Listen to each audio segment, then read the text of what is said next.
si je puis dire, de 10 heures, pardon, excusez-moi, parce que j'ai un petit message. De 8h10 à 20h, on va aborder la question des représentations sociales, pour le dire très rapidement, de 20h20 à 20h30. On va essayer de garder le timing, on va aborder le côté plus pragmatique. Et puis de 20h30 à 20h40, un dialogue va s'échanger entre Edgar et Pascal, 2 intervenants autour de la question du plaisir, notamment, en fait, en l'occurrence. Alors le temps est très serré, je vous le dis tout de suite, on va essayer de garder le timing. Je demande bien sûr aux intervenants d'essayer de garder ces 5 minutes de présentation maximum pour éviter que la soirée ne soit trop tardive. L'objectif bien sûr de cette soirée, c'est de partager un moment, convivial, décontracté autour de la question de la consommation d'alcool et de proposer un éclairage sur les bienfaits de la diminution, voire de l'arrêt de la consommation pendant ce temps du mois de janvier. Ça, c'est un petit peu l'objectif derrière tout ça en fait, en gros. Donc malheureusement, vous êtes trop nombreux, comme Pascal l'a précisé, hein. Vous êtes plus de 300, donc les interactions vont être, relativement limitées. Le chat va vous servir aussi à peut-être poser, je dirais, ces questions sur lesquelles on va pouvoir rebondir dans un deuxième temps. Donc il n'y aura pas de prise de parole, on s'en excuse par avance, mais n'hésitez pas à partager vos expériences, vos commentaires, vos questions, vos réflexions, vos doutes sur ce sujet. On essaiera d'en faire part et de rebondir, je précise là-dessus, dans la deuxième partie de la soirée. Je précise aussi qu'un questionnaire d'évaluation vous sera envoyé à la fin, je dirais, du webinaire et éventuellement aussi par mail. Merci de le remplir, ça nous servira en tout cas à avoir un petit feedback sur le bon déroulé de la soirée et peut-être sur une prochaine expérience à venir, en l'occurrence. Donc le webinaire est enregistré, vous devez le savoir, dans sa partie, d'échange entre les intervenants. Donc vous ne verrez pas les autres personnes. Et ce qui est important, j'insiste parce qu'elle l'a dit, on reviendra sans doute encore là-dessus, merci de couper, le son et la vidéo pour faciliter, en l'occurrence, les échanges.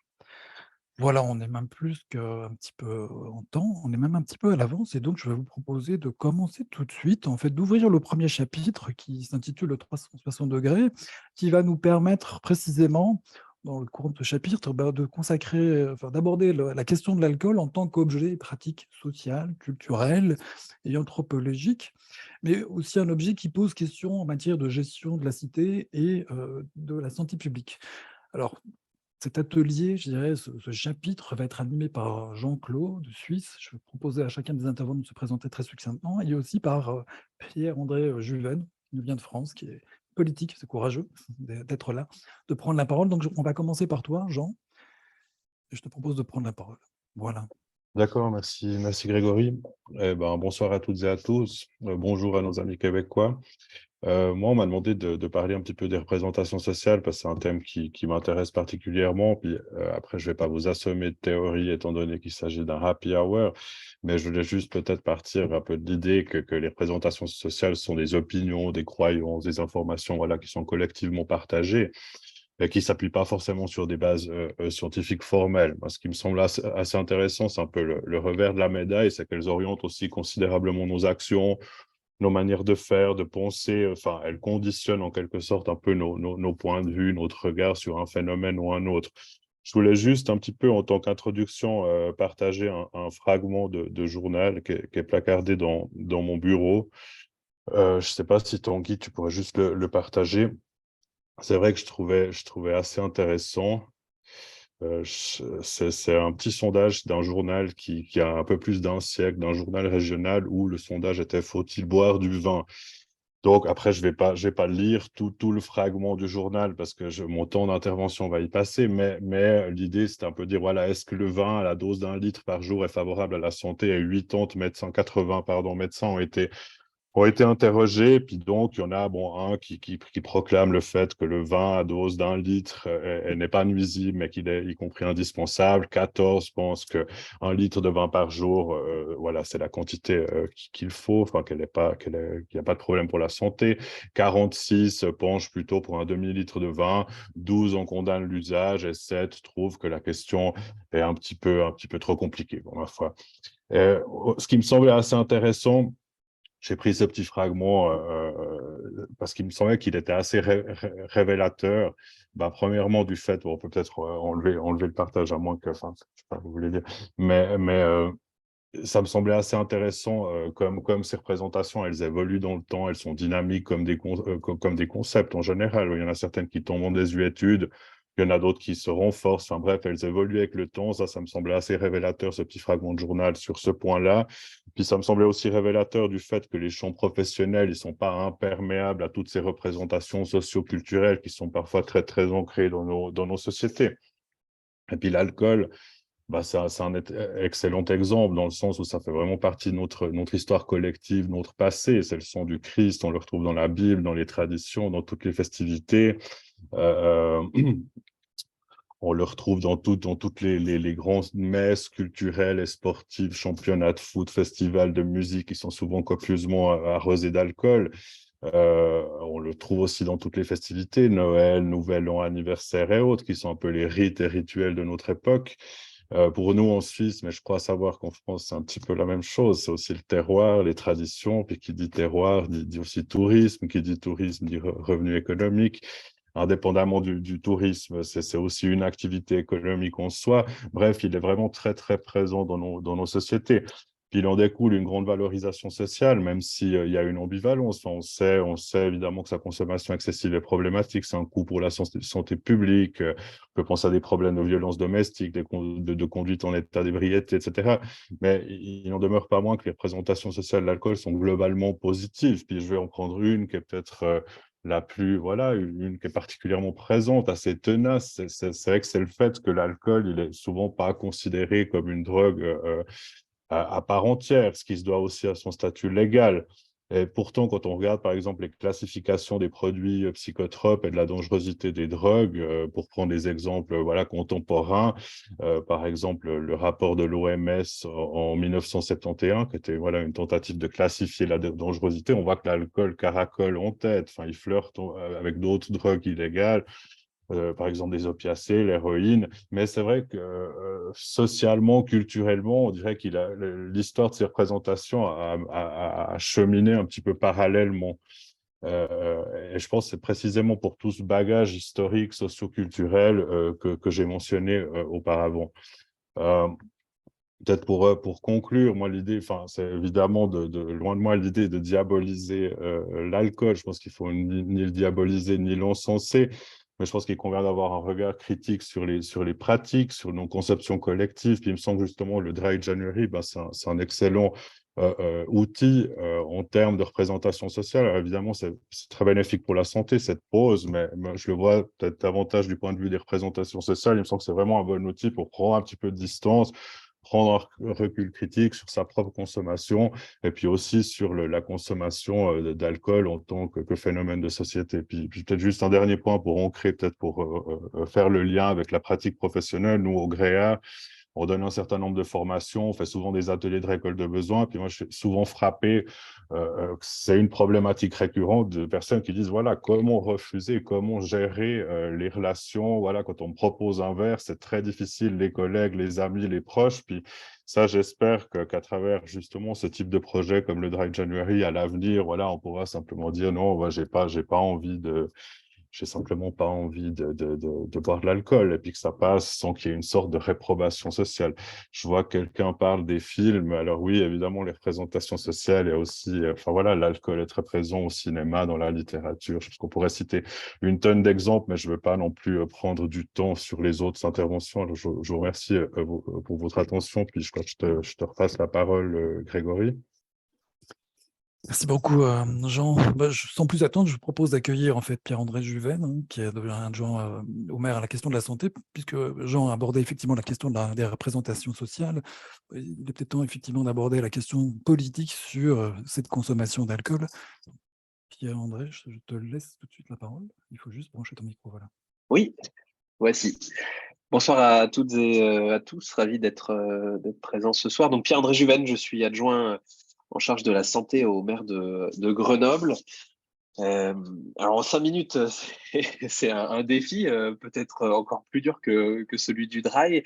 Je ne vais pas revenir sur l'intérêt de cet événement et puis sur tout ce qu'il représente en termes de santé publique. Il y a évidemment beaucoup de spécialistes ici ce soir qui en parleront bien mieux que moi, pardon. peut-être insister sur ce que les villes peuvent faire, sur ce que les collectivités territoriales peuvent conduire comme politique publique, et en quoi est-ce que le DRAI est une opportunité pour mettre en avant un enjeu de santé publique et sensibiliser les habitants et les habitantes. Pour revenir très rapidement sur l'historique de l'engagement de la ville de Grenoble dans le Dry January, c'est un engagement très récent, hein, qui remonte à l'an dernier, qui est très récent, mais qui est néanmoins novateur, puisque jusqu'à présent, aucune collectivité locale en France ne s'était engagée dans cette démarche, et même les pouvoirs publics avaient fait le choix de reculer dans ce sens, puisque l'État devait s'engager sur un soutien au DRAI il y a 2-3 ans, et puis finalement, au dernier moment, avait décidé de ne pas soutenir cette initiative pour des raisons qui restent à expliquer, mais on peut évidemment faire des hypothèses sur notamment la place de certains lobbies. Les villes, en tant qu'acteurs politiques majeurs et locaux et au contact direct des habitants et des habitantes, semblaient être évidemment l'échelon le plus adapté pour conduire ces politiques-là. Et donc, avec la ville de Grenoble et son maire Éric Piolle, nous avons décidé d'engager un contact avec la Fédération Addiction, hein, pour les soutenir et s'engager dans cette politique-là, avec d'autres villes, donc en l'occurrence Toulouse, Nantes et Lyon, donc des grandes villes françaises, qui ont pour intérêt de ne pas être gouvernées par les mêmes partis politiques. C'était un enjeu important pour nous de montrer que les politiques de santé publique peuvent aussi être saisies par des partis politiques différents. Pour aller très rapidement sur ce que nous faisons dans le cadre du DRAI, mais nous avons encore beaucoup à faire et à apprendre, et c'est pour ça que c'est important de participer à ce genre d'événement. D'abord, nous l'appliquons à nous-mêmes. C'est-à-dire que nous avons arrêté l'alcool dans la restauration municipale. Il y avait jusqu'à ce mois de janvier encore du vin, de la bière au self. C'est désormais du temps passé, du temps révolu. Nous ne servons pas d'alcool dans les cérémonies de la ville au mois de janvier, alors que ce sont des moments assez importants. C'est la période des vœux de tous les secteurs, les vœux du maire, où il y avait jusqu'à présent de l'alcool. Il n'y a plus d'alcool en janvier dans les cérémonies de la ville. Nous tenons des conférences avec un enjeu qui est de réussir à faire venir du grand public, hein.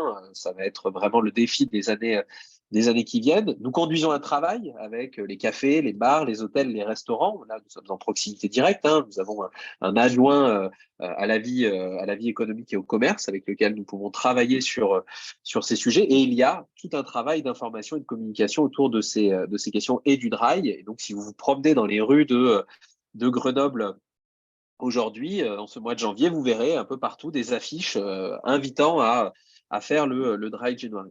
On complète ces actions par un travail de plaidoyer auprès d'autres villes, et notamment auprès de la métropole de Grenoble, hein, pour que d'autres collectivités locales rejoignent le mouvement. Moi, j'ai une conviction assez forte, c'est que d'ici 10-15 ans, le DRAI sera devenu quelque chose d'aussi institué que peuvent l'être aujourd'hui d'autres mois thématiques et beaucoup de collectivités locales. Et je pense que même l'État lui-même se sera rangé à cette initiative et à cette démarche.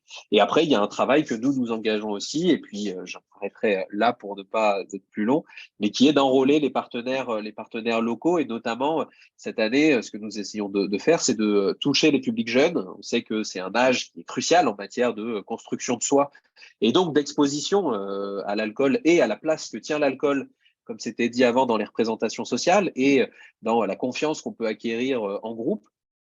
Et donc, nous ciblons ce public-là plus spécifiquement cette année. Nous en ciblerons peut-être un autre l'année prochaine. Donc, nous travaillons aussi avec des acteurs universitaires pour aller vers ces étudiants.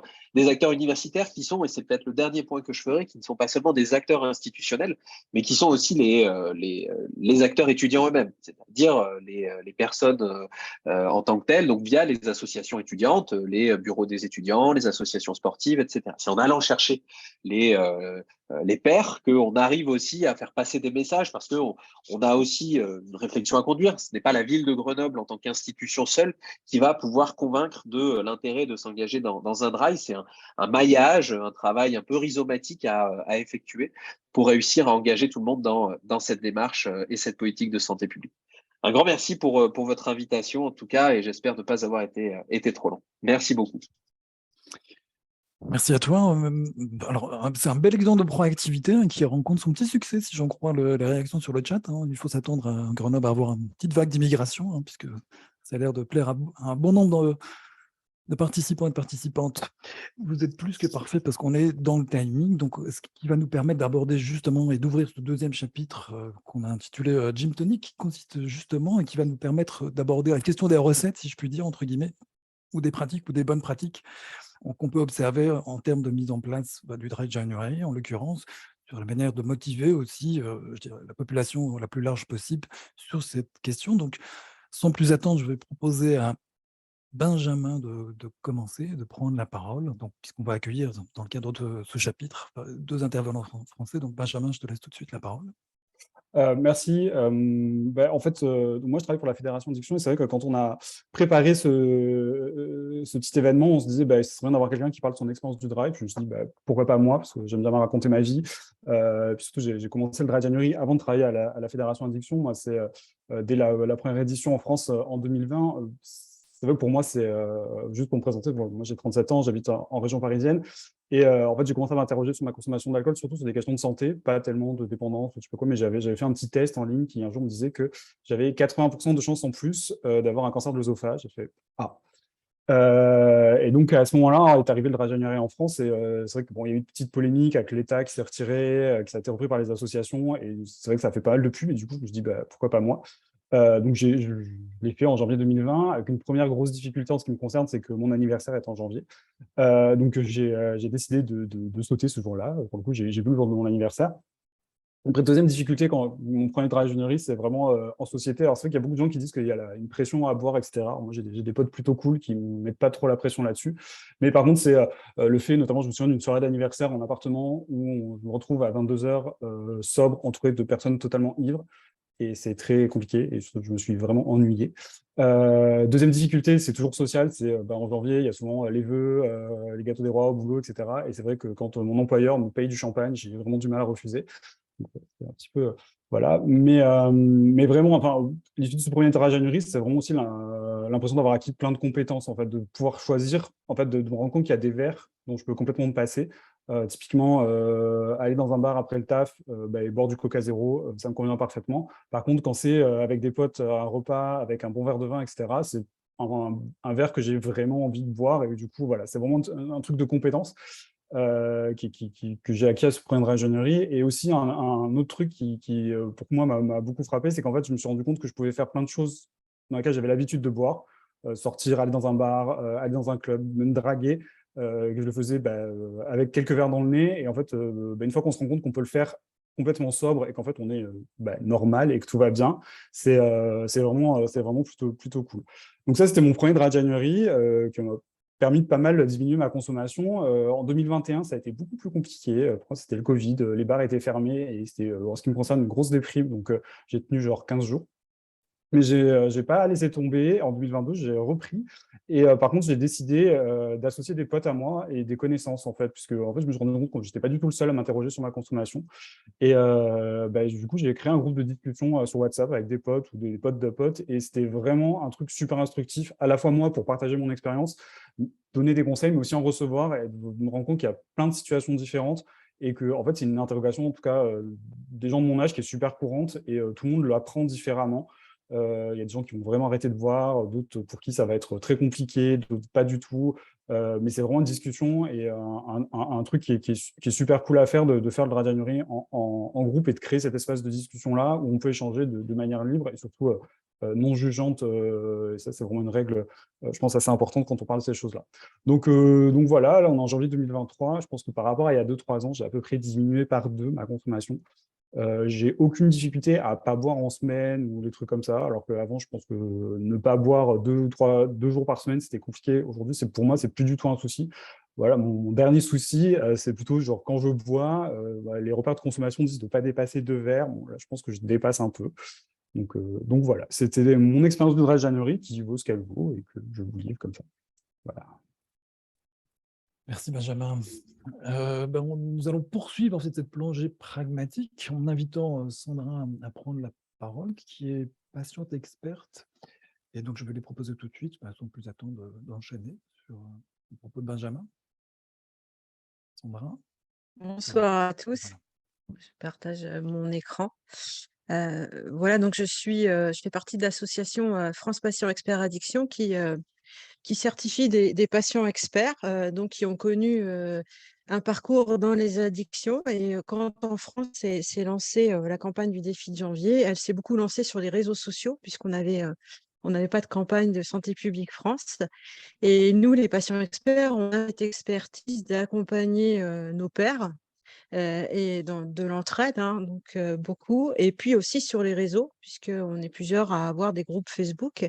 Et puis aussi, on est des modérateurs du forum Addicted, où on accompagne des personnes autour de l'addiction. Donc, ça nous a paru quand même très important de pouvoir offrir un lieu aux personnes, un groupe fermé, où les personnes soient en sécurité, où on fasse régner la bienveillance, la tolérance, où ils puissent échanger sur leurs difficultés. Donc, c'est un groupe qui a beaucoup progressé, surtout cette année. On a quand même beaucoup de personnes qui ont intégré le groupe. On a vraiment voulu offrir cet espace aux challengers du défi de janvier, mais avec l'aspect des supporters, donc c'est-à-dire des personnes qui ont déjà connu une conduite addictive, qui savent ce que c'est que de ne pas consommer pendant des soirées ou pendant une période donnée, par choix, parce que certains n'ont pas envie de consommer et puis d'autres ont eu des conduites addictives. Et puis donc, au fil du temps, puisqu'on est à la 3e édition en France, nous avons des personnes qui sont restées sur le groupe et qui accompagnent ceux qui commencent à faire leur premier défi. Donc cette année, puisqu'il y a des personnes qui arrivent et c'est la première fois qu'ils font, parce qu'on en parle de plus en plus en France. Voilà. Et donc, ils profitent de l'expertise de chacun, ils échangent leurs astuces. Et au fil des années, donc, on a de plus en plus de personnes qui viennent partager tout ça. Voilà, donc ça fonctionne vraiment sur ce système-là d'entraide. Beaucoup de personnes ont rejoint le groupe cette année. Donc, il y a vraiment une grande bienveillance qui règne. C'est ça qui est vraiment chouette. Ça donne envie d'aller sur ce groupe et de partager. Il y a également beaucoup, beaucoup d'humour. Quand il y a une personne qui doit participer à un événement qui se prépare et où il sait qu'il y aura de l'alcool, il va venir solliciter le groupe pour avoir du soutien, pour recevoir des astuces. Donc, il y a plein de personnes qui viennent soutenir. Il y a également beaucoup de tolérance, d'humour qui règne. Et puis, c'est avant tout un défi qu'on se lance à soi-même. Donc, il y a certaines personnes qui peuvent aussi avoir choisi à un moment donné, un week-end, de consommer un verre, 2 verres, voilà. Donc, il n'y a pas de jugement par rapport à ça. C'est chacun son défi et on se soutient. On est là tous ensemble dans le même but. Et puis, il y a 2 expressions qui ressortent beaucoup cette année. Moi, ça m'a marqué. C'est qui le patron, qui revient beaucoup. Quand il y en a quelqu'un qui a réussi à tenir son défi un soir un peu compliqué, c'est qui le patron? Alors, avec des petits gifs et tout. Donc, c'est très imagé, puis c'est très interactif, hein, ça bouge beaucoup. Et puis, la deuxième expression que j'ai relevée, c'est ensemble, on est plus fort. Donc, ça retrace bien le côté de l'entraide qui règne. Voilà, donc vous voyez les chiffres, hein. On a eu donc là, c'était fin décembre jusqu'au 15 janvier, presque 1000 personnes en plus, c'est beaucoup pour un groupe Facebook. Et puis, vous voyez, la participation est quand même importante. Et puis, il y a, sur les 2000, quasiment tout le monde participe. Donc, c'est vraiment très, très interactif, c'est vraiment très sympa. Il y a aussi des qui sont seuls, qui ont choisi de faire cette pause pendant le mois de janvier et qui pour autant sont seuls. Donc, elles trouvent du soutien, hein, sur le groupe. Et puis, il y a aussi des personnes, dans un couple, une personne peut faire le défi et pas l'autre. Donc, c'est important d'avoir aussi ce soutien. Et ils remarquent aussi enfin, c'est ce que je retrouve sur le groupe, c'est que c'est de plus en plus connu, les défis de janvier en France, en tout cas. Donc, il faut moins se justifier de ne pas consommer par rapport aux éditions précédentes. Mais dans certaines familles ou groupes d'amis, il y a beaucoup moins de tolérance. Donc c'est là où le groupe va venir encourager, porter, rassurer. Et puis les patients experts sont là, les pairs aidants. Il y en a qui n'ont pas forcément la certification des patients experts, mais qui sont passés par les conduites addictives. Et pour eux, c'est très important d'être sur le groupe, de pouvoir soutenir, parce qu'il y a des personnes qui ont une consommation problématique et qui ont besoin d'aide. Et à ce moment-là, on est là pour les accueillir, puis on les oriente vers le groupe qui est porteur du groupe du défi de janvier, qui est un groupe dédié addiction. On va les orienter. Donc ça aussi, c'est très important, puisqu'on dit dans les médias que les personnes qui ont des conduites addictives ne doivent pas faire le défi de janvier. Pour autant, il y a beaucoup de personnes qui en profitent pour faire une pause, et c'est une première démarche pour eux finalement. Et puis d'autres qui s'aperçoivent que finalement, c'est pas si simple de faire une pause, et c'est là où on va pouvoir, nous les patients experts, les pairs aidants, vraiment leur faire profiter de notre expertise et les accompagner, les orienter aux besoins. Et puis je voulais juste terminer par dire qu'il n'y a pas que des Français. Il y en a un petit peu de personnes de Belgique, du Canada, de Suisse. On a aussi les DOM-TOM avec La Réunion. Et puis c'est quand même plus des femmes que des hommes, mais les hommes sont très bavards sur le groupe. Voilà, je vous remercie de m'avoir écouté. Merci beaucoup, Merci. Sandra. Merci aussi à Benjamin donc, pour ces bons exemples de dynamique individuelle et collective. Après, on dira que les Français sont bavards, mais vous êtes tip-top dans le timing. Donc, ce que je propose, c'est que Pascal, tu reprennes la parole et que tu puisses introduire les prochains chapitres. Avec plaisir. C'est d'ailleurs l'intitulé au plaisir de la 3e session qu'on vous propose de Speed Meeting. Activer notre système de récompense autrement qu'en degré d'alcool, c'est possible. Et c'est en tout cas ce que le dialogue entre la Belgique et la Suisse avec Edgar et Pascal va nous laisser entendre. Je vous invite donc à ce dialogue collectif. Merci Pascal et bonjour Pascal. Je vais peut-être commencer à préciser que ici en Belgique, on est un peu moins ambitieux et donc plutôt que le Dry January, ce qu'on fait, c'est la tournée minérale en général qui a lieu en février et pas en janvier pour la bonne raison que ça fait 28 jours et pas 31 et que ça nous paraît plus atteignable. Ce qui est intéressant à préciser peut-être d'ailleurs, c'est que cette tournée minérale avait été lancée par la Fondation contre le cancer, qu'elle connaissait un très grand succès, mais que la Fondation contre le cancer a décidé de renoncer à l'organisation de la tournée minérale, non pas parce que ça ne marchait pas, mais parce que les gens ne faisaient pas le lien entre cancer et alcool. Et donc, ils avaient lancé cette opération à des fins promotionnelles et de fundraising, et ce lien ne se faisait pas. Et donc, ça reste encore, en effet, dans les représentations, un lien qui ne se fait pas. Autant on identifie cigarettes et cancer, autant, alors même que la recherche scientifique est tout à fait claire là-dessus, le lien alcool-cancer ne se fait pas. Et donc, depuis lors, c'est Martin Deduve, enfin c'est Univers Santé, dont Martin Deduve est le directeur, qui a repris tournée minérale. Mais évidemment, avec le cancer, je m'éloigne un peu du plaisir et je vais peut-être demander à Pascal, dans un premier temps, dans la mesure où tu as coécrit et publié très récemment un guide pratique de l'entretien motivationnel chez Duno.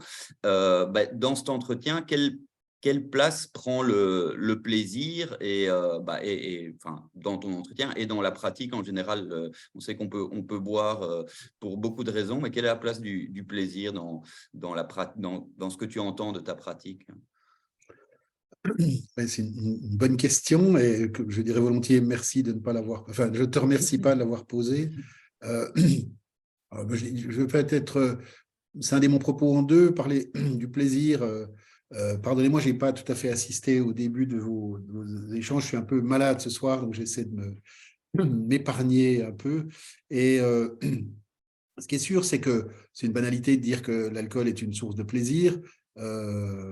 C'est remâché, rebattu, tout est partout, et évidemment, on entend qu'il faut boire pour faire la fête, etc. Ce que moi je rencontre dans mon métier autour du plaisir, mon métier c'est de rencontrer des personnes dans l'addiction, c'est qu'en fait le plaisir c'est un peu éteint avec le temps, Et malgré tout, ça reste dans la tête des gens que l'alcool est un plaisir, mais quand ils racontent leur manière de boire, c'est souvent pas du tout un plaisir. Et on a affaire à des gens qui sont finalement dans un paradoxe où ils cherchent du plaisir en buvant et trouvent en général plutôt une forme de désolation, de solitude. Mais comme ils ont perdu l'habitude de chercher le plaisir ailleurs, leur boîte à outils s'est singulièrement vidée, ils sont souvent, entre guillemets, piégés ou obligés de boire pour avoir un peu de plaisir fugace et qui est souvent suivi de déplaisir. Alors, ça, évidemment, c'est sur un fond de neurobiologie qui, aujourd'hui, sont bien connus de tout le monde, le système de la récompense, la dopamine, enfin, tous ces neuromodulateurs qui interviennent dans le plaisir. Ce qu'on sait aujourd'hui assez bien, c'est que quand quelqu'un veut arrêter de boire, et je prendrai l'exemple de cette dame que j'ai vue aujourd'hui, qui était venue me voir il y a exactement 1 an. Elle était au fond du trou, voilà, donc elle décide d'arrêter de boire, elle arrête de boire, et elle fait des découvertes assez exceptionnelles de sa vie sans alcool, c'est-à-dire que c'était une vie où elle buvait pour, paraît-il, faire la fête, mais la fête était triste. Elle arrête de boire, elle accède à un certain nombre de plaisirs qu'elle ignorait. Par exemple, elle se met à peindre, elle retrouve beaucoup de plaisir dans les relations avec une petite fille de 9 ans, etc. Et au bout de 7-8 mois, elle pense qu'elle a fait le tour, donc elle se remet un peu à boire et de plus en plus. Et là, je la vois aujourd'hui, elle m'a dit que le mois de décembre était de nouveau une catastrophe, elle s'est de nouveau arrêtée de boire. Et ce qui est très intéressant, c'est que son cerveau n'a pas encore refait le tour sur, comment je devrais dire, sur la capacité à avoir du plaisir. C'est-à-dire qu'il y a encore les empreintes d'avant. Et c'est probablement ce qui est un frein important à la connaissance du plaisir chez les personnes qui sont devenues addictes, c'est que le cerveau a tout ramassé autour de l'alcool ou de la drogue et il n'y a plus de place pour le reste. Et c'est une vraie éducation ou un reconditionnement du cerveau auquel on doit avoir affaire pour que les gens s'engagent dans des activités qui ne leur procuraient pas forcément de plaisir jusque-là, mais qui peuvent, avec le temps, leur en procurer. Et ça me permet de faire le lien avec l'entretien motivationnel, pour dire que dans l'entretien motivationnel, on va justement essayer de stimuler chez nos interlocuteurs, interlocutrices, toute possibilité de réaccéder à cette idée du plaisir qu'ils ont souvent perdue, comme je l'expliquais, et pour lesquels il faut essayer de les encourager à élaborer une pensée qui soit une pensée un peu décalée par rapport à pour me sentir bien, pour avoir du plaisir, il faut que je boive, passer à il y a peut-être une autre manière d'avoir du plaisir, et si oui, laquelle, et comment je peux élaborer une pensée là autour. Et ce déconditionnement du cerveau, c'est, je dirais, une des tâches de l'entretien motivationnel, puisque si les gens arrivent à mobiliser de l'énergie là autour, ils vont donc se motiver pour inventer, imaginer toutes sortes de pistes, d'outils, de moyens pour avoir du plaisir qui ne sera pas un plaisir né d'un court-circuit, puisque l'alcool, ça fait un court-circuit neurobiologique. Et c'est pour ça qu'on y retourne, parce qu'au lieu d'avoir besoin de 30 ou 40 minutes pour déclencher le plaisir, eh bien, avec l'alcool, on a besoin de 3 minutes. Évidemment, le cerveau est un grand paresseux et il va toujours demander plus et de plus en plus vite. Voilà ce que je pourrais dire pour commencer. J'étais un peu long, pardonnez-moi. Pas de souci. J'en profite peut-être pour signaler que donc, moi, je travaille pour une association qui s'appelle Prospective Jeunesse et plus particulièrement, je suis rédacteur en chef de la revue Drogue, Santé, Prévention à laquelle je fais de la publicité, mais comme c'est gratuit, voilà, vous pouvez vous abonner, y compris dans sa version papier et on vous l'envoie gratuitement. Il se fait que le dernier numéro est sur l'alcool à l'occasion de la sortie en Belgique. Ah ben voilà, merci Grégory. Voilà. Formidable, toujours up-to-date. À l'occasion de la sortie d'un plan alcool en Belgique, enfin ce qu'on appelle un plan alcool, parce qu'en réalité, la mesure probablement phare et la plus audacieuse, la plus liberticide est d'interdire la vente d'alcool sur les stations-service entre 22h et 6h du matin. Donc vous voyez que la Belgique ose et innove. Et au moment d'essayer de comprendre pourquoi ce plan est tellement pusillanime, enfin pourquoi le politique ne parvient pas à réglementer un tout petit peu sérieusement tout ce qui concerne la vente d'alcool. Il y a deux raisons majeures. La première, c'est les lobbies. Et bon, là, vous savez que la Belgique est un très gros producteur et exportateur de bière. Et donc, forcément, il y a un lobby économique important. Mais il y a aussi une très grande peur. En tout cas, c'est les deux éléments qui reviennent le plus chez les experts et expertes de la question. C'est donc le lobby et la très grande peur des hommes politiques, des femmes politiques d'apparaître comme des peines à jouir, enfin des gens qui, au moment où c'est difficile, veulent gâcher la fête. Et donc, je voulais peut-être t'entendre là-dessus. Alors là, c'est à un niveau moins individuel, mais sur le fait que ce lien entre alcool et fête, et donc alcool et plaisir, est aussi celui qui empêche probablement une réglementation plus adéquate. Alors oui, alors la place des lobbies, on peut parler de la France par exemple, puisque l'État ne participe pas au Dry January, au défi de janvier, sur injonction de M. Macron, dont on sait qu'il est très sensible au lobby viticole français, alcoolier, et donc l'État français, jusqu'à 2023 en tout cas, après avoir dit qu'il allait participer, s'est désengagé. Donc on voit bien que les lobbies... le lobby de l'alcool, que ce soit le lobby viticole en France ou brassicole en Belgique, AB InBev ou tous ces gens-là, sont à la manœuvre. Et en France, en 1991, il y a eu cette fameuse loi E20 qui visait à réglementer la publicité, l'accès des jeunes à l'alcool, etc. Et depuis que ça a été voté, c'est une assez bonne loi de santé publique qui a eu des effets intéressants. Et les lobbies n'ont cessé de la déshabiller depuis qu'elle existe, à coup d'amendements, de lois, de compromissions des hommes politiques. Et on voit bien en Suisse aussi, on a toutes sortes de discussions sur les taxes, la bière, certaines fois le Parlement n'entre pas en matière, justement pour éviter des conversations qui pourraient fâcher. Et les hommes politiques, d'une manière générale, ont du mal de se positionner autour de l'alcool. Il y a quelques héros, je pourrais dire, quelques braves qui s'y risquent, mais la plupart ne veulent pas entrer en matière autour de l'alcool et font soit des discours très édulcorés, soit sont très clairement contre toute atteinte, entre guillemets, à la liberté. À Genève, il y a eu une loi qui est passée il y a depuis une quinzaine d'années pour fermer justement les débits de boissons alcoolisées, genre épicerie, 24-24, à partir de 21h jusqu'à 7h le lendemain matin. Il y a eu tout un mouvement contre cette initiative, mais le peuple a voté pour. Et en Suisse, comme chacun le sait, le peuple est souverain. Et donc, à Genève, depuis déjà de nombreuses années, à partir de 21h, en dehors des restaurants et des débits de boissons comme les bars et les boîtes de nuit, on ne peut plus acheter d'alcool. Pascal, est-ce qu'on est un petit peu juste dans le timing? Est-ce que je peux te demander un petit mot de conclusion, peut-être? Oui, bien sûr. Je suis un bavard invétéré. Pardonnez-moi. Il y avait une question là, autour de l'alcool et du plaisir. Alors, c'est vrai, il y a une remarque en disant qu'on boit finalement pour avoir du plaisir ou pour se soulager de quelque chose. C'est les deux grandes idées. Mais on pourrait dire que peut-être se soulager, c'est essayer dans la diminution de la souffrance, c'est peut-être pour accéder à une part de quelque chose de mieux. Chacun, évidemment, a ses bonnes raisons de boire et pour faire la fête. Et ce que j'entends souvent, c'est que beaucoup de gens ont commencé par faire la fête et puis, pour toutes sortes de raisons qui sont très, très long à expliquer, le piège se referme et un certain nombre boivent pas seulement quand ils font la fête, ils boivent d'autres moments. En tout cas, mon message serait de dire cultivons le plaisir. Il y a beaucoup de manières d'avoir du plaisir, écouter la musique, marcher, courir, faire l'amour, tout danser. Ça donne danser, oui, aussi, bien sûr, le yoga. Il y a rencontrer des amis, passer un bon moment, regarder un paysage.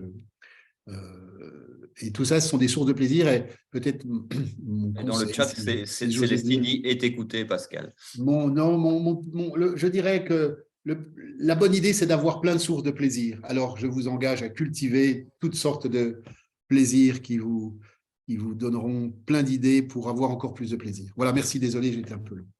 Merci Pascal, merci Edgar. C'est le moment de passer à une autre petite séquence. C'est un petit intermède, ça s'appelle le Wood Clap et c'est Martin qui va vous présenter ce petit intermède, vous expliquer la méthode à suivre. Martin, qui je le rappelle, mais il le dira peut-être lui-même, est promoteur de la tournée minérale en Belgique au mois de février. À toi Martin.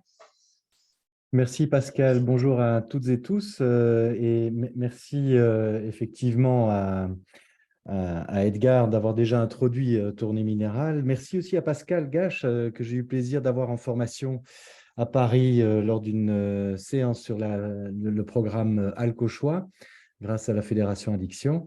Et programme d'ailleurs que j'utilise aussi en tant qu'alcoologue, pas uniquement, mais c'est un de mes outils, c'est un des outils dans ma boîte à outils pour accompagner les patients que je suis.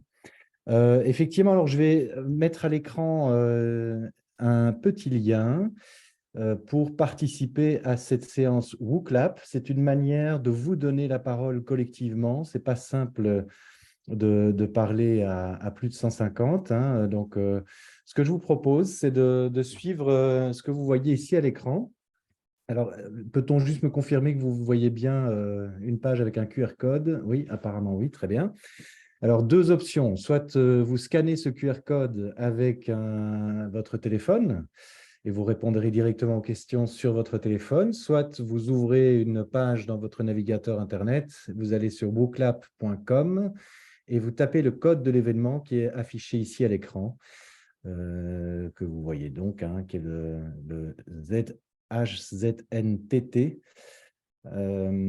Et nous allons voir que vous êtes de plus en plus nombreux à vous connecter. Vous êtes 35 là au moment où on se parle. Ça grimpe encore. Voilà, on arrive à 40. Et pendant ce temps-là, pendant que vous vous connectez, peut-être un petit mot autour de Tournée Minérale. J'en profite, hein, vu qu'il y a une minute ou deux là où je peux vous en parler. Tournée Minérale, comme l'a dit Edgar, c'est une initiative qui a été lancée par la Fondation contre le cancer. Je ne vais pas revenir sur ce que tu as dit assez justement, Edgar. Nous avons repris la campagne en 2020 et nous en sommes donc à la 7e édition qui va bientôt démarrer dans 15 jours. Donc, la première édition a eu lieu en 2017 et c'est vrai qu'on est assez fiers et contents de voir comment Tournée Minérale est un franc succès en Belgique. Hein. Nous sommes aujourd'hui, l'année passée, pour parler évidemment des derniers chiffres dont nous disposons, nous avions 16% de participants dans la population générale. Donc, c'est tout de même considérable. Ça veut dire qu'il y a environ, à la Belgique, c'est 11 millions d'habitants. Nous avons environ 1,5 million de personnes qui font de Tournée Minérale. Donc, effectivement, c'est un gros succès et on espère atteindre 17 ou 18% cette année. On verra bien. Alors, contrairement à la France, nous avons du soutien public, qui n'est pas énorme, mais ça nous permet tout de même de mener campagne. Et une des manières aussi, on a un soutien financier qui est assez faible, mais nous avons aussi un soutien médiatique, c'est-à-dire que au-delà même des interviews et des nombreux sujets sur la Tournée Minérale fin janvier, début février, et nous avons aussi des espaces de radiodiffusion en télé et en radio pour diffuser des spots de prévention. Et ceux-ci rencontrent aussi un fameux succès. Ils sont nombreux à dire qu'ils ont entendu parler de Tournée Minérale grâce à cela. Et on peut chiffrer d'ailleurs, hein, cet avantage-là, c'est des espaces gratuits donc, en télé et en radio qui sont imposés en fait aux chaînes qui diffusent chez nous. Eh bien, ça rameute du monde et ça vaut environ 300 000 € de ces espaces de radiodiffusion. Donc, c'est tout de même intéressant. Donc, on a un vrai soutien. Alors, encore en quelques mots sur Tournée Minérale, donc c'est 16% de participants, je l'ai dit, et 90% des participants ressentent au moins un bienfait, voire plusieurs, après leur Tournée Minérale. Et un autre chiffre qui, pour moi, est très, très important, c'est que les participants à Tournée Minérale, c'est une étude qui a été faite par l'Université de Gand, 6 mois après Tournée Minérale, ont diminué d'environ 20% leur consommation moyenne d'alcool. Donc, non seulement il y a un effet évidemment au moment même, au moment où on est dans l'abstinence, hein, dans cette pause dans la consommation d'alcool, c'est l'occasion de revoir son rapport à l'alcool, mais on voit que finalement ce rapport à l'alcool est durablement modifié par la Tournée Minérale, vu que ça a un impact encore 6 mois plus tard. Voilà, je vois que vous êtes presque 100 à être connectés. Donc, ce que je vous propose, c'est que nous démarrions cette séance WooClap. Alors, attendez, parce que je dois accéder moi-même à l'outil. Je vous propose de répondre à cette première question.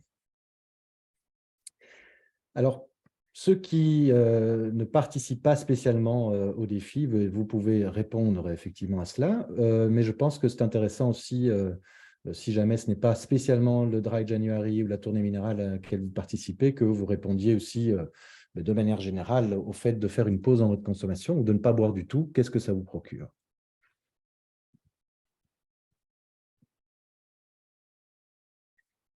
Voilà, j'ai oublié de vous dire qu'il y a un temps limité pour répondre. Il vous reste encore 25 secondes pour répondre. Donc, n'hésitez pas, c'est intéressant. On voit en direct, comme vous pouvez le voir à l'écran, les curseurs qui évoluent. Et vous pouvez d'ailleurs choisir plusieurs items, hein.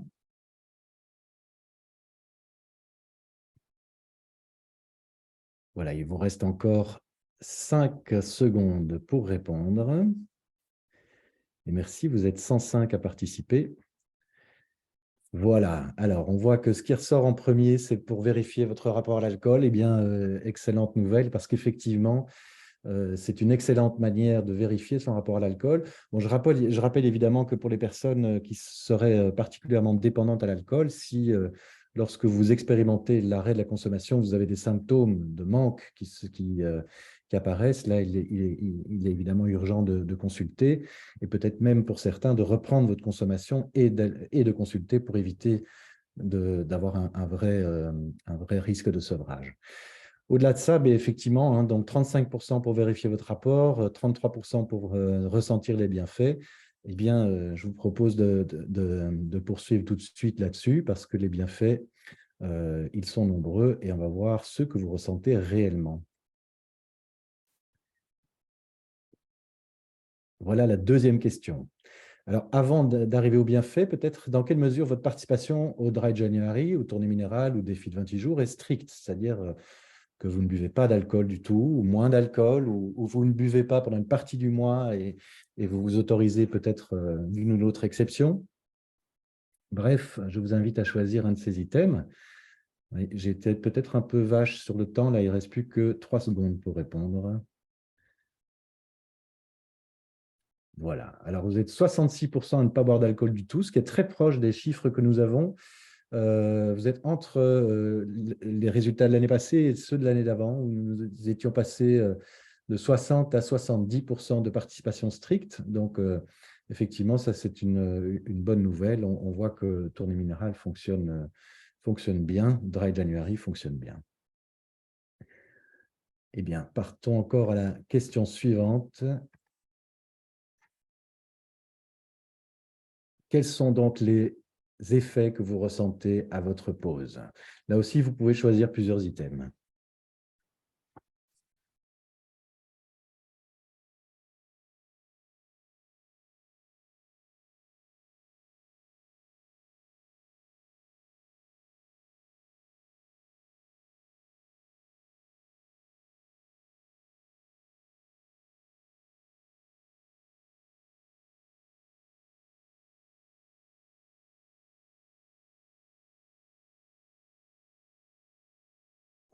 Bon, Martin, je découvre cette animation, c'est génial. Oui, c'est assez interactif et c'est très visuel. Eh bien, voilà, le vote se termine. Alors, j'ai plus d'énergie, 45%. Je ne vais pas m'étendre là-dessus, mais effectivement, c'est aussi en lien avec le deuxième item, hein, je dors mieux, 36%. Alors, rapidement, peut-être, lorsqu'on consomme de l'alcool, je ne vais pas rentrer trop dans les détails, mais effectivement, on vient entamer son pic de mélatonine, hein, pendant l'hormone du sommeil, disons. Et ce pic de mélatonine diminué fait qu'on a aussi plus souvent des micro-réveils, voire des réveils tout courts en deuxième partie de nuit, ce qui entame fortement notamment le sommeil paradoxal, qui est, pour faire simple, le repos de l'esprit plus que du corps. Le sommeil profond est plutôt le repos du corps et le sommeil paradoxal plutôt le repos de l'esprit. Et en deuxième partie de nuit, nous avons plus de sommeil paradoxal. Et comme nous avons un pic de mélatonine diminué à cause de l'alcool, eh bien, nous avons un moins bon sommeil paradoxal et donc un moins bon repos psychique qui fait que nous sommes en général plus irritables, avec un peu moins d'énergie aussi le matin. Et donc, d'où l'intérêt, quand on fait une pause, de ressentir ces effets sur le sommeil que vous êtes très nombreux à témoigner, hein. C'est ce qui ressort aussi le plus dans nos évaluations, avec le fait d'économiser aussi de l'argent. En Belgique, c'est 462 € dépensés en moyenne par chaque citoyen belge par an dans l'alcool. Donc, faire une pause d'1 mois, eh bien, mine de rien, ça fait aussi quelques économies. Alors, encore une question? Oui, et après, je pense que voilà, Oui, le timing est OK. ça va aller vite. Voilà, là, vous pouvez introduire des mots, hein, vous pouvez simplement mettre des mots-clés. Comment vous faites plaisir, se faire plaisir pendant le Dry January. Il vous reste 30 secondes pour voter.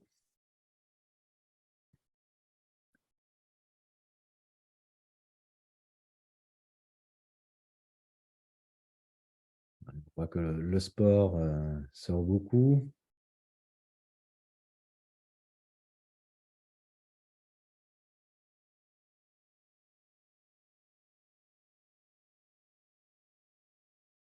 Il vous reste 3 secondes.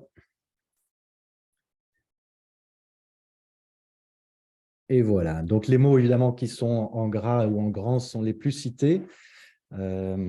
Marcher, le sport, alors l'alcool, évidemment, il y a toujours des messages contradictoires.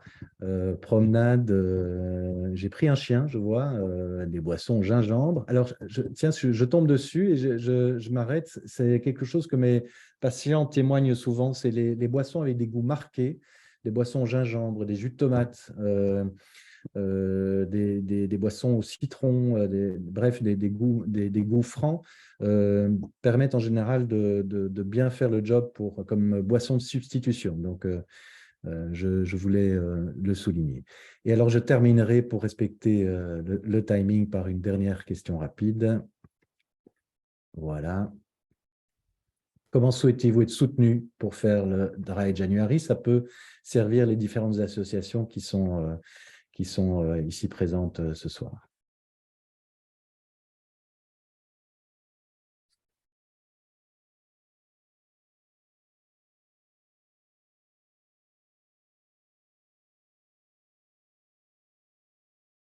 Et vous pouvez évidemment cliquer sur plusieurs items également.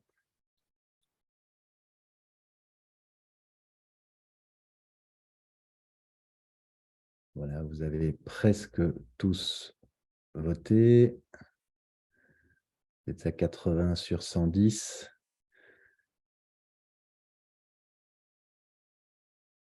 Alors, des recettes de mocktails, des vidéos d'experts par newsletter, application. Alors, effectivement, en France, vous avez une application basée sur la version anglaise du Dry. Une application assez bien faite, d'ailleurs, qu'on vous envie. Nous n'avons pas les moyens encore d'en faire une chez nous, mais ça viendra probablement. Donc, on voit que finalement, la parole d'expert reste encore aussi importante. Les recettes de mocktails, ben, si vous en cherchez, je pense qu'il y en a sur le site du Dry. Il y en a aussi sur le site de Tournée Minérale. Donc, n'hésitez pas à aller jeter un œil sur nos sites web respectifs. Voilà, je vous remercie. C'était intéressant de voir les différentes réactions à ce WooClap. Et je vais donner la parole au Québec à Louis-Raymond Maranda, qui est directeur général à la Maison Jean Lapointe, qui est spécialisé dans le traitement alcool à Montréal, à Montréal et qui est porteur du défi 28 jours en février. Vous voyez qu'il n'y a pas que les Belges qui sont pragmatiques, les Canadiens le sont également, en choisissant le mois de février, le mois le plus court de l'année. Bonjour à tous. Alors, je vais juste apporter une petite rectification. Je suis directeur général de la Fondation Jean Lapointe, qui fait la prévention et qui supporte la maison Jean Lapointe dans ses programmes. Et ma collègue Anne-Élisabeth Lapointe, qui est directrice générale de la maison, fait partie du panel. Merci de nous donner la parole. Je trouve ça très, très, très intéressant. En 5 minutes, je vais essayer de vous faire le bref historique du défi 28 jours sans alcool, qui est une marque déposée au Canada. Il y a 10 ans, ce sont 2 amis qui se sont lancés un défi. Il y a quelqu'un qui avait passé à la maison Jean Lapointe pour un traitement et à sa sortie, il a lancé le défi sur Facebook à un de ses amis de ne pas consommer pendant 28 jours, pendant le mois de février. Et il avait dit, je te donne le mois de février parce que c'est le mois le plus court. Et cette personne-là était près de la Fondation Jean Lapointe et a proposé à la Fondation d'emboîter le pas. Et c'est ce qu'on a fait. Et la première année, il y a eu 1500 participants sur Facebook. Ça nous a permis d'amasser 65 000 $, donc plus ou moins 35 000 €, 40 000 €, dépendamment du taux de change. Et aujourd'hui, c'est 25 000 participants qu'on a. Alors, il y a 25 000 Québécoises et Québécois qui vont sur la plateforme du défi28jours.com et qui décident de relever le défi. Et ça, ce sont des gens connus. Il y a plein de gens qui le font de façon indépendante. Ce que ça nous permet, c'est naturellement, comme vous l'avez dit, nous, ce n'est pas moralisateur. Ça s'adresse à monsieur, madame, tout le monde pour qu'ils puissent évaluer leur consommation d'alcool et leur rapport avec l'alcool. Et après ça, il y a un travail qui se fait tout seul. Soit que les gens arrêtent, viennent en thérapie ou vont juste ajuster leur consommation. Nous, on a été sur les réseaux sociaux pendant 7 ans. Il y a 3 ans, lorsque la pandémie est arrivée, nous sommes allés à la télévision et on a fait la promotion du défi 28 jours sans alcool, ce qui nous a amené un boom incroyable de participants. Et depuis ce temps-là, on a des publicités qui commencent au début janvier, qui annoncent le défi 28 jours, et on a de plus en plus de commanditaires. Je vous dirais qu'aujourd'hui, les Québécoises et les Québécois se sont appropriés le défi 28 jours. Je parlais avec ma collègue Anne-Élisabeth, puis je lui disais, imagine si l'année prochaine, on retire le défi 28 jours sans alcool. C'est impensable parce que déjà, les gens au mois de décembre nous disent hey, c'est quand les inscriptions, soit des courriels et tout. Et la plateforme, cette année, on a une nouvelle plateforme pour le 10e anniversaire. Et ce qu'on fait, c'est on donne du contenu. Cette année, parce que dans les années passées, ce que les participants disaient, c'est qu'on manque de motivation. Alors, nous, on leur donne du contenu qui est relié à la santé, au bien-être. Donc, nutritionniste, séances d'entraînement, de Zumba, de conditions physiques. On a un comportementaliste canin. Il y a plein de trucs et le message, c'est d'entrée de jeu, lorsque vous vous adressez à la communauté du défi 28 jours, encouragez-les à continuer une autre journée. Alors, voilà. Donc, grosso modo, c'est ce que le défi fait, puis je trouve ça bien. Il faut dire que nous, le sans-alcool au Québec prend de plus en plus de place depuis 5 ans. Et on a un commanditaire principal qui est naturellement dans le sans-alcool. La question qu'il va falloir se poser, c'est finalement, est-ce que l'alcool est toujours in? Est-ce que c'est toujours trendy? Est-ce que c'est toujours là? Les séances de réseautage, quand on fait des soirées mocktail, la communauté des enfants dit « Ah, c'est bien, pourquoi qu'on n'a pas ça dans nos soirées de réseautage? » Alors voilà, on en est là et on souhaite que, puis là, c'est bien, là, la France, la Belgique, je m'en vais en Colombie et je me suis donné une mission d'aller rencontrer des brasseurs qui font du sans-alcool aussi pour leur dire, écoutez, pourquoi que vous ne lancez pas ça vous aussi? Alors imaginez-vous si chaque pays faisait son petit bout de chemin, ça deviendrait mondial et je pense qu'on passerait des messages assez importants parce que je vais conclure là-dessus.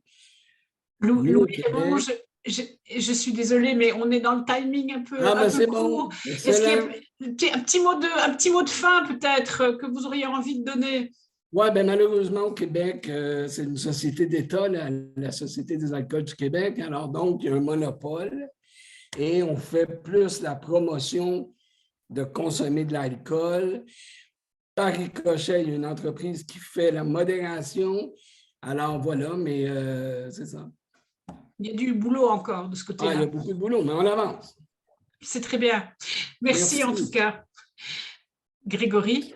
Oui, merci beaucoup. Un bel exemple aussi c'est ce qui est espéré à travers cet événement, c'est de faire un peu boule de neige, quoi, si je puis dire, en l'occurrence. Voilà, c'est peut-être le moment où justement on va être un tout petit peu plus interactif et je vais peut-être proposer aux différents intervenants de rebrancher leur caméra parce qu'il est plus que probable qu'ils soient sollicités par rapport aux questions, aux réactions qui ont été collectées.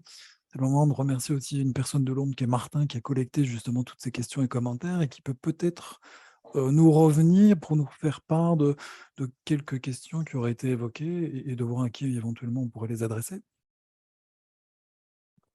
Oui, merci Grégory. Bonjour à toutes, tous. Bonsoir pour l'Europe. On a eu énormément effectivement de réactions sur toutes les interventions. Beaucoup de félicitations, de remerciements, des partages qu'il y a pu avoir. Il y avait une question là, qui était adressée à Martin, mais je pense que pas exclusivement, là, sur question autour de la reprise après une pause, comme on peut faire au mois de janvier. Beaucoup disent qu'on repart de plus belle, est-ce vrai? Et sinon, qu'est-ce qui fait qu'on ne boit plus autant? Fait que, une question autour de la reprise, ça peut être aussi assez intéressant. Alors effectivement, je pense qu'il y a de nombreuses personnes qui pourraient répondre ici très rapidement et je vais le faire de manière un peu caricaturale peut-être, mais ne m'en veuillez pas, c'est de manière à être concis.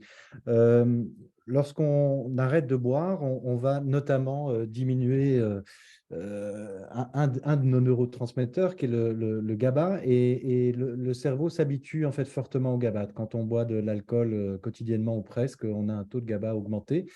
Et finalement, notre cerveau s'habitue à ce taux de GABA et on peut le déshabituer aussi dans l'autre sens. Ce qui fait qu'en général, après un mois d'abstinence, vous allez prendre peut-être un premier verre et vous allez ressentir beaucoup plus fortement les effets de l'alcool qu'un mois auparavant. Et simplement, votre cerveau s'étant déshabitué, eh bien, il réagit plus fortement. Et cela permet quelque part, étant donné qu'on ressent les effets plus vite, eh bien, de s'arrêter aussi plus vite de boire parce que on a les effets plus rapidement, peut-être les effets parfois recherchés d'ailleurs plus rapidement. Globalement, c'est aussi parce qu'on a entraîné son cerveau à résister à l'appel de l'alcool et peut-être parfois au réflexe, tout simplement, à la consommation réflexe, au verre réflexe en rentrant du travail, en préparant le repas ou que sais-je. Eh bien, nous sommes déshabitués pendant un mois à ce réflexe et on a réfléchi à sa consommation, ce qui fait qu'on a une consommation plus consciente après un mois d'arrêt à tournée minérale. Et cette consommation plus consciente fait qu'en général, on a plutôt tendance à diminuer sa consommation après une période d'abstinence. Alors certains, effectivement, reprennent de plus belle, mais c'est loin d'être la majorité. Mais ça peut être complété par d'autres personnes autour de la table. Oui, merci Martin. Peut-être que quelqu'un d'autre souhaitait ajouter des éléments. L'idée, c'est aussi de permettre un maximum de questions, de trouver réponse. Donc voilà. Alors, je me dis que peut-être que Pascal pourrait rebondir là-dessus. Il a parlé de l'entretien motivationnel, mais la question qu'on peut lire en filigrane, c'est un peu comment rendre le changement pérenne. Donc, il a déjà un petit peu esquissé la question, enfin la réponse en l'occurrence. Je vous coupe juste une minute. Il y a quand même une personne qui demande, Martin, si tu peux expliquer le récepteur GABA. Oui, Tu je vais parlais pas, du GABA. je vais pas aller trop dans les détails. Le GABA pour dire de manière simple, c'est le feu rouge du cerveau. C'est celui qui arrête l'activité électrique d'un neurone et l'alcool va augmenter en fait le nombre de feux rouges dans le cerveau. Et le cerveau étant un organe qui aime l'équilibre, eh bien, il n'aime pas avoir trop de feux rouges, il aime bien avoir un équilibre de feux rouges et de feux verts. Et donc, progressivement, en buvant de l'alcool quotidiennement ou presque, on va faire en sorte que notre cerveau se réhabitue avec un taux de GABA augmenté. Et donc, c'est comme si, au lieu d'avoir un interrupteur pour un feu rouge, il va en falloir 2 ou 3. Et donc, ces 2 ou 3, ce sont ces 2 ou 3 verres d'alcool supplémentaires nécessaires pour finalement faire en sorte que le cerveau reste à l'équilibre. Alors, c'est un peu technique, mais tout simplement, c'est un processus qui est relativement réversible. Et donc, quand on boit moins d'alcool, eh bien, on diminue finalement cette quantité de GABA, ce qui est un neurotransmetteur. On en connaît d'autres plus connus, la dopamine, la sérotonine.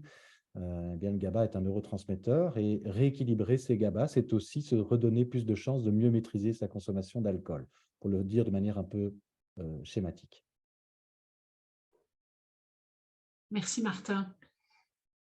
Est-ce que quelqu'un d'autre souhaite rebondir sur ce que Martin vient de dire, ou on peut passer peut-être à d'autres questions, parce que j'ai vu qu'il y avait pas mal de questions là, Martin. Oui, il y a beaucoup d'autres questions. Je ne sais pas si quelqu'un voulait réagir en plus, non? Il y a des questions quand même qui portent sur les interrogations sur comment mesurer son rapport à l'alcool. Si on a connu une période d'addiction, est-ce qu'on peut espérer pouvoir parvenir à une consommation modérée ou maîtrisée? Il y a beaucoup de commentaires sur ces sujets. Je vais bien répondre sur est-ce qu'on peut revenir à une consommation modérée quand on a une conduite addictive. Du coup, il y a différents degrés.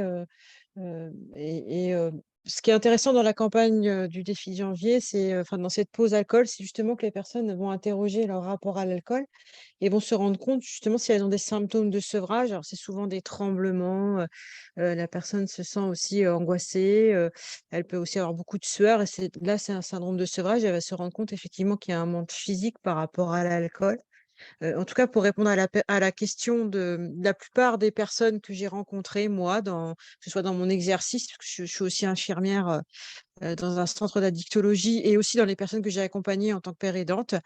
La plupart des personnes qui ont consommé excessivement tous les jours et qui ont eu ces symptômes de sevrage, qui ont dû faire des cures pour certaines, la plupart n'ont pas pu reprendre de consommation modérée. Elles ont essayé, parce qu'on a besoin d'essayer, sans y parvenir.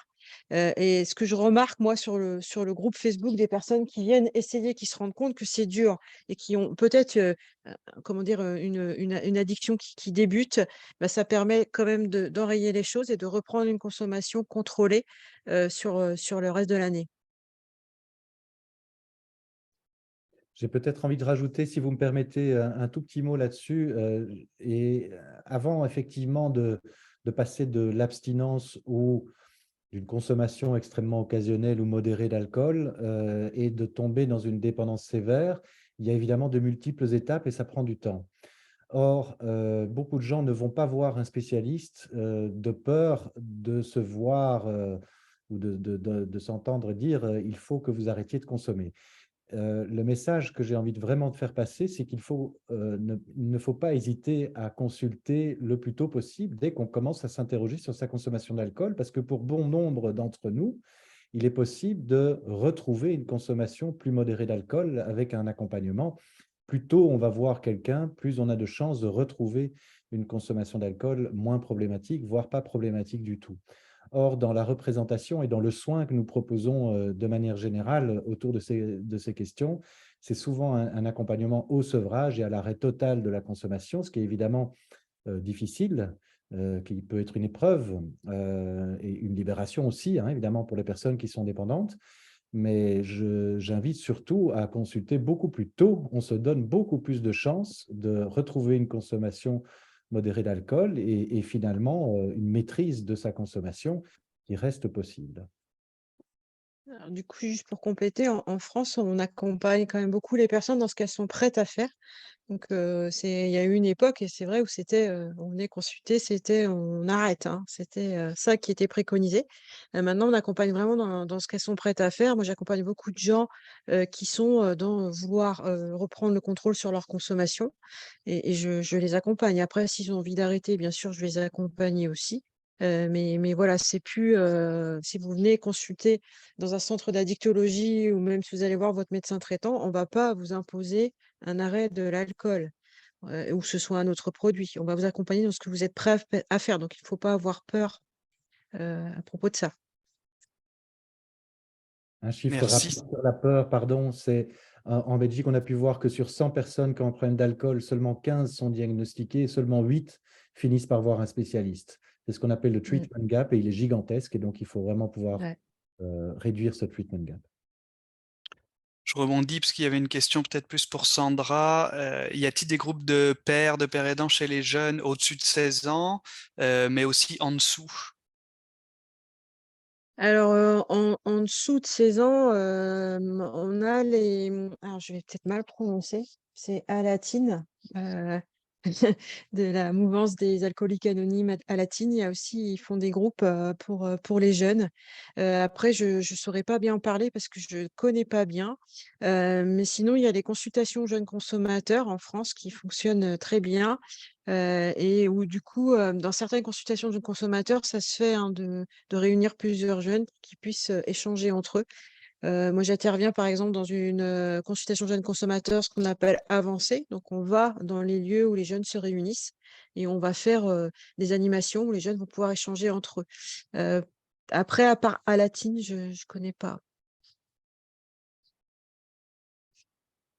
Peut-être d'autres parmi vous ont des idées de soutien, de groupe de soutien pour ces jeunes moins de 16 ans dans d'autres pays, avec des projets peut-être?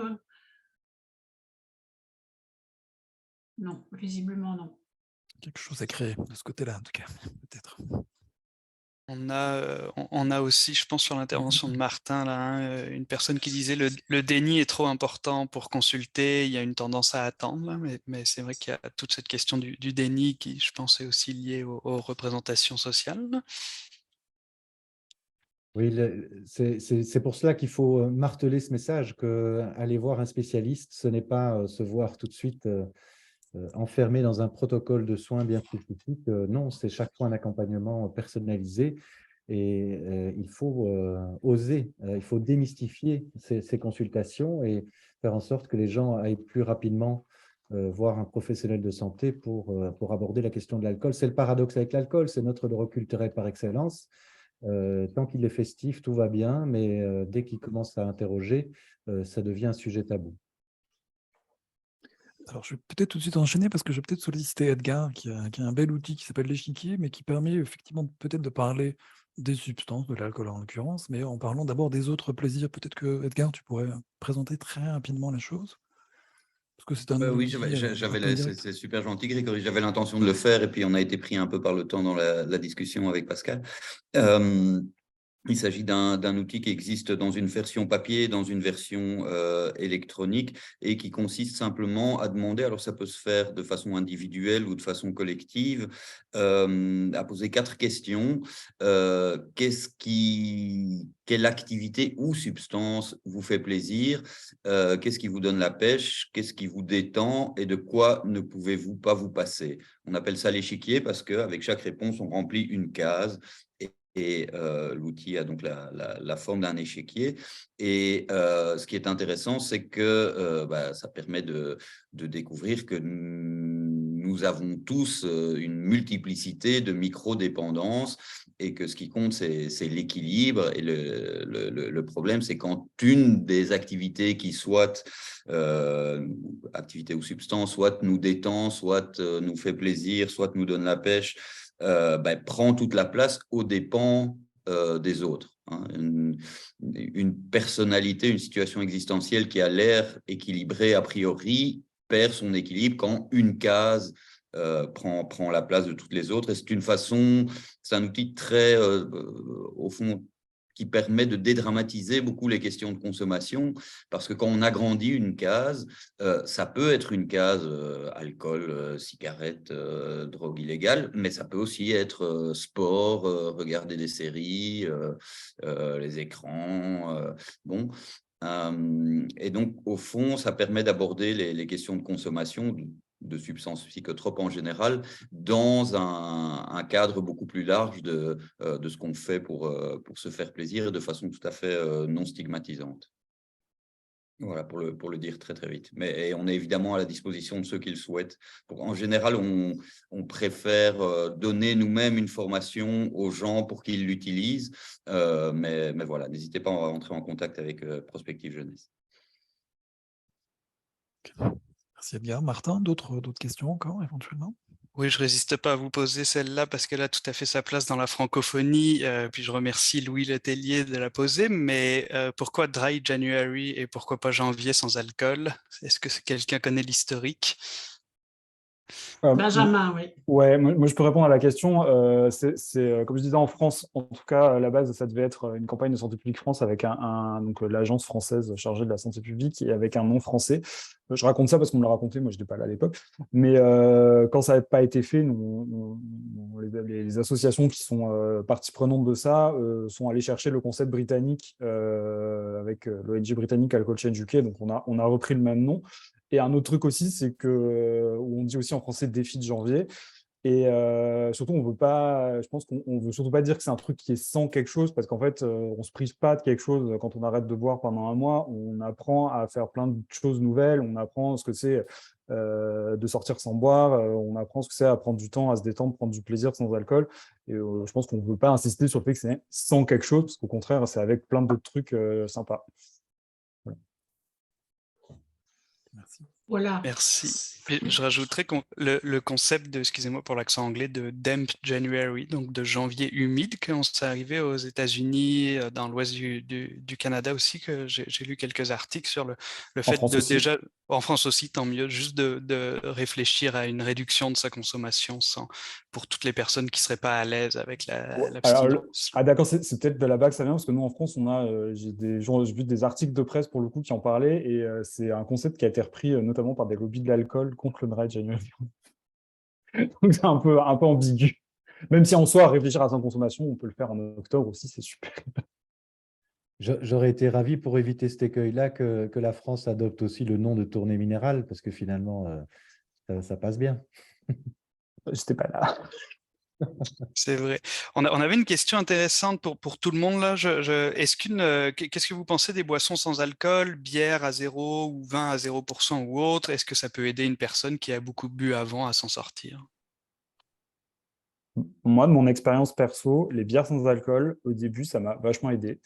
Parce que c'est toujours de la bière, il n'y a pas d'alcool. Après, elles sont souvent, il faut chercher les bonnes. Mais voilà. Mais c'est un vrai problème de manière générale quand on fait le Dry January de trouver des boissons sans alcool qui ne sont pas hyper sucrées et qui sont bonnes. Et dans les bars et tout, ils commencent à s'y mettre. Payer son cocktail sans alcool à Paris, 7 €, c'est pas très cool, quoi. L'offre commence à s'étendre et c'est aussi lié au succès d'ailleurs des opérations comme celle-ci. Alors, je pense qu'il faut être nuancé. Pour certaines personnes, ça va être un appel vers le retour, pour un retour vers la boisson, et peu nombreuses, mais enfin, il faut en tenir compte. Et pour d'autres, notamment pour les personnes que moi j'accompagne, il y a beaucoup de ces boissons qui sont très aidantes, qui effectivement, toute unité d'alcool qui est non bu sur la journée, si elle est remplacée facilement, entre guillemets, par une bière sans alcool, par exemple, eh bien tant mieux. C'est toujours une unité d'alcool ou 2 ou 3 en moins sur la journée. Et donc, j'ai des patients qui se sentent très aidés grâce à ça. Moi, j'ai une réflexion par rapport à ça. La bière sans alcool, je vois dans mon entourage, mes proches, que c'est une boisson qu'on donne aisément à des gamins de 12-13 ans. Et que donc là, on est dans un paradoxe parce qu'à la fois, ça peut aider les personnes qui sont dans une consommation problématique ou qu'ils estiment problématique, et en même temps, leur disponibilité facilite aussi cette espèce d'apprentissage de la bière, même si elle est sans alcool, par rapport aux jeunes. Donc, je trouve que c'est compliqué, cette question des boissons sans alcool. Puis, je peux me permettre de rajouter ce que met Hervé Kercret dans le chat, c'est qu'effectivement, je ne sais pas comment est la réglementation dans les autres pays, mais en France, une boisson sans alcool, ça peut aller jusqu'à 1,2% d'alcool. Donc, c'est aussi un sacré paradoxe. Et moi, j'essaye d'inciter les personnes qui sont sur le groupe et puis que j'accompagne aussi dans d'autres lieux, de profiter aussi de ce moment-là pour essayer de trouver d'autres boissons plutôt que des boissons qui ont le même packaging, le même goût, la même odeur, que l'alcool. Donc, on a fait tout un album avec des boissons sans alcool, des recettes que les gens partagent. Bah, là, depuis 3 ans, il y en a quand même pas mal. Donc ça, c'est l'idée. Et puis, c'est vrai que pour les personnes qui ont consommé excessivement dans leur vie et qui ont souffert de conduite addictive, on va plutôt éviter ça. Ça va nous donner envie de consommer. Après, c'est pas vrai pour tout le monde. On est tous différents. Et il y a des personnes que ça aide à certains moments de leur vie et on accepte bien sûr ce que chacun a envie de faire, hein.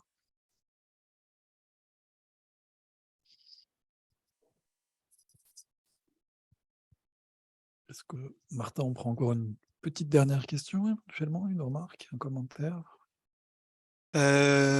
Oui, il y en avait une sur... il y avait eu beaucoup, je ne sais pas si Pascal est encore avec nous comme il était souffrant, mais sur l'intervention de Pascal, y a-t-il du plaisir dans la résistance, le reconditionnement, ça prend combien de temps?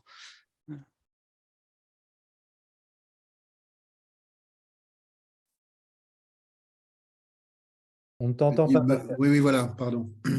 Je suis repassé. Pardonnez-moi, j'ai presque plus de voix. Le reconditionnement, c'est une notion un peu floue.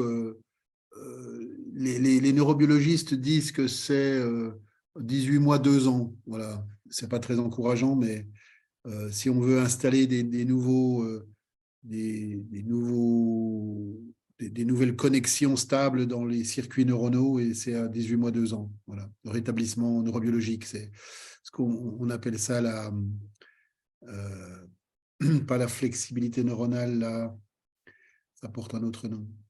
La plasticité neuronale. Plasticité neuronale, merci. Voilà. La neuroadaptabilité, c'est 18 mois, 2 ans, oui, de stabilité pour faire au cerveau assez spontanément des choses qu'il ne faisait pas spontanément. Voilà. Alors, je vais peut-être tout de suite réagir par rapport à ce que tu dis. C'est que je pense qu'en fait, ce n'est pas que du comportement. C'est aussi comment construire un environnement, un contexte de vie où l'alcool est moins présent, voire pas présent pour certaines personnes. Donc ça peut prendre du temps. Alors oui, quand je dis de reconditionnement, c'est au sens très large, puisque le cerveau se reconditionne aussi avec l'environnement, hein. Et d'ailleurs, souvent, les gens par exemple, qui cessent complètement de boire, parfois de façon bien inconsciente, entre guillemets, se rendent compte qu'ils ne fréquentent plus les mêmes personnes. Donc, ils aménagent leur environnement très progressivement pour le rendre compatible avec leur nouvelle manière de faire. Ça ne se fait pas forcément de façon brutale, ça peut être de façon relativement fluide. Pour certains, c'est de façon assez brutale. Voilà. Mais de l'alcool, il y en a partout, donc il faut plutôt que les gens apprennent à vivre avec un environnement alcoolisé, ce qui n'est pas le cas, par exemple, ce qui est moins le cas des drogues illégales, par exemple, où il y en a pas partout. Voilà. C'est pas comme l'alcool. Donc le reconditionnement, on pourrait dire environnemental, est un peu différent. Je crois, en tout cas. Mais c'est quand même bien d'un reconditionnement dont il s'agit, c'est-à-dire un certain nombre de réflexes doivent être changés pour d'autres réflexes. Et puis ça reconditionne la manière de penser. Par exemple, je peux sortir dans une soirée où les gens font la fête en buvant et moi, je ne vais pas boire et ça sera acceptable. Ça ne sera pas qu'une frustration. Ça peut même ne pas être une frustration du tout. Voilà. Et puis, quand j'en ai assez, je m'en vais. Je ne me frustre pas si ça ne me plaît pas, ou je n'y vais pas si je pense que je ne vais pas y avoir de plaisir. Il y a aussi ce reconditionnement-là. Je ne me sens pas obligé d'aller dans un truc où je vais m'ennuyer, parce que tout le monde sera ultra alcoolisé, pas moi. Voilà, quelques réflexions à chaud qui valent ce qu'elles valent, mais ce qui est sûr, c'est que 2 mois, ce n'est pas assez long. Des fois, les gens ils s'améliorent comme ça pendant 3 mois, puis ils pensent que la messe est dite. Et malheureusement, la messe n'est pas dite. Voilà. Ok, merci Pascal. Alors l'autre Pascal peut-être, je ne sais pas ce que tu en penses, Oui, mais Grégory. je vois le timing et je me dis qu'il est peut-être temps de proposer à la cheville ouvrière de la soirée d'apporter le mot de clôture. Donc je vais proposer peut-être à Célestine Périssinoto du Gréin de nous rejoindre et Mais peut-être, qui était super active sur le chat, hein, Célestine, là. oui Tu bien t'es donné à sûr, fond, là. mais peut-être de la voir enfin et d'intervenir pour clôturer un peu la soirée. Célestine, si tu peux nous rejoindre. Voilà, j'ai remis la vidéo et le micro. Alors oui, je vais terminer ce webinaire qui était vraiment super, très riche.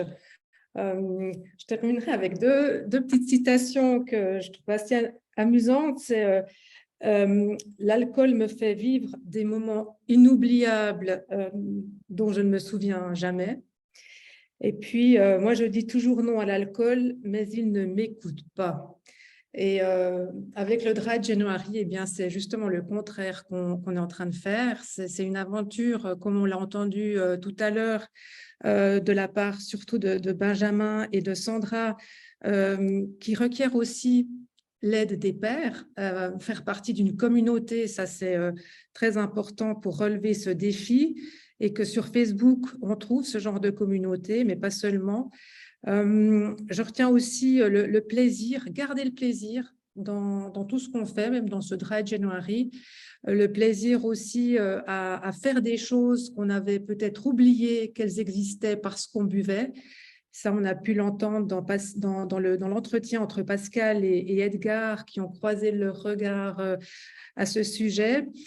Sans oublier l'aspect politique. À Grenoble, cette initiative, elle est absolument incroyable de pouvoir, qu'une ville soutienne le Dry January et encourage dans sa communication à faire une pause. Et puis oui, les représentations sociales, ça alors, je pense que ça la vie dure. L'alcool est tellement ambivalent. On est toujours dans les quantités, mais combien tu bois? Est-ce qu'on peut quand même boire un peu? Puis ça ne fait pas du mal à la santé. Il ne faut pas oublier que l'alcool, c'est effectivement une substance toxique, si ce n'est une des plus dangereuses. Donc oui, vraiment très riche webinaire. Merci à tous les participantes et les participants. Le chat ne faiblit pas, c'est génial. Je vais terminer avec des remerciements déjà à toute l'équipe. Je vais redire les noms. Tanguy aux manettes, je ne sais pas si on le verra. Benjamin, Laetitia et Pauline pour la com. Martin, le booklab. Martin, un autre Martin pour la gestion du chat. Pascal et Grégory en maître de cérémonie.